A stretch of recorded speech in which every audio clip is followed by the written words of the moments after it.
आपका हमारी आध्यात्मिक यात्रा में हार्दिक स्वागत है।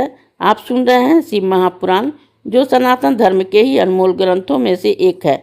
इस श्रृंखला में हम आपके लिए ही इस दिव्य ग्रंथ के प्रत्येक अध्याय का शाश्वत पाठ प्रस्तुत करेंगे। आइए इस ज्ञान और धर्म की ही यात्रा को आरंभ करें। भगवान महादेव की महिमा और उपदेश से ही सजी इस पावन कथा के साथ ही ओम नमः शिवाय। 97वां अध्याय गजासुर वध। सनत कुमार बोले कि हे व्यास जी, अब शिव जी के उस चरित्र को सुनाता हूँ जिसे उन्होंने दानवेंद्र गजासुर को त्रिशूल से मार दिया, और जब देवताओं के हितार्थ देवी ने महिषासुर को मारा तब उसका ही बदला लेने के लिए उसके महावीर पुत्र गजासुर उन्होंने उग्र तप कर ही ब्रह्मा जी से वर प्राप्त किया। जब इस प्रकार से ब्रह्मा जी ने वर प्राप्त कर वह अपने स्थान को आया, तब उसने सब दिशाओं की लोगों सहित देवता, असुरों, मनुष्यों और विराटकों सहित सब गंधर्वों और सर्पों को जीत उसके तेज का हरण कर लिया।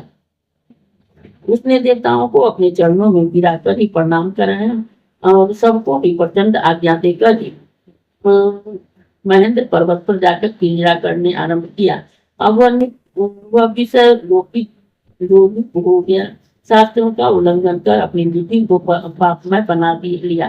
पृथ्वी पर जितने भी तपस्वी ब्राह्मण थे, महिषासुर का पुत्र उन्हें क्लेश देने लगा। वह फिर बैर का ही स्मरण कर धर्मात्माओं का अत्यंत कष्ट देने लगा। जब वह असुर एक समय नंदन वन में गया और उसने आतंक से वहां रक्षा करो ऐसा शब्द होने लगा, परंतु वह दैत्य सबको कष्ट देता ही रहा। इस प्रकार जब वह काशी नगरी में आया तो उससे पराजित सब देवता भागकर शिव जी के शरण में गए और प्रणाम कर बड़ी स्तुति की। तब शिव जी अपने त्रिशूल ले उस दैत्य को मारने चले। उसने शिव जी से बड़ा युद्ध किया और तलवार ले शिव जी के ऊपर दौड़ा। शिव जी ने त्रिशूल उठाकर उसका सिर छेदन कर दिया, परंतु उसने उसे अपना छत्र माना और शिव जी ने अनेक स्तुति की। शिव जी शीघ्र प्रसन्न हो उसे वर देने लगे।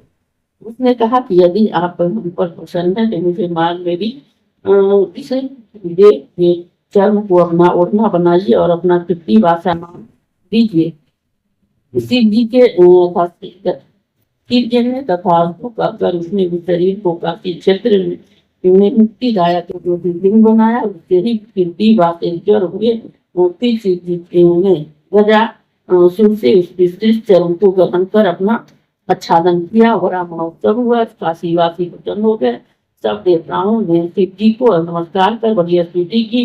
गजासुर वध से देवता शांत हुए। जो प्रेम सहित इस आख्यान को पढ़ता है, सुनता है और बड़ा ही सुख पाता है तथा अंत में मोक्ष का भागी होता है। इस अध्याय के श्रवण हेतु आपका हृदय से धन्यवाद।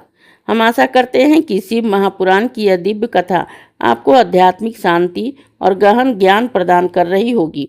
कृपया अगले अध्याय के लिए हमारे साथ जुड़े रहें और अपने सुझाव एवं भावनाएं कमेंट के माध्यम से अवश्य साझा करें। धर्म, भक्ति और ज्ञान की इस पावन यात्रा में आपका साथ हमारे लिए अत्यंत मूल्यवान है। ओम नमः शिवाय। यदि यह प्रस्तुति आपको पसंद आई हो, लाइक करें, कमेंट करें, सब्सक्राइब जरूर करें, बेल आइकॉन दबाना ना भूलें ताकि अगला अध्याय आपसे छूटे नहीं, और इस पावन ज्ञान को ही शेयर करें अपने परिवार और मित्रों तक।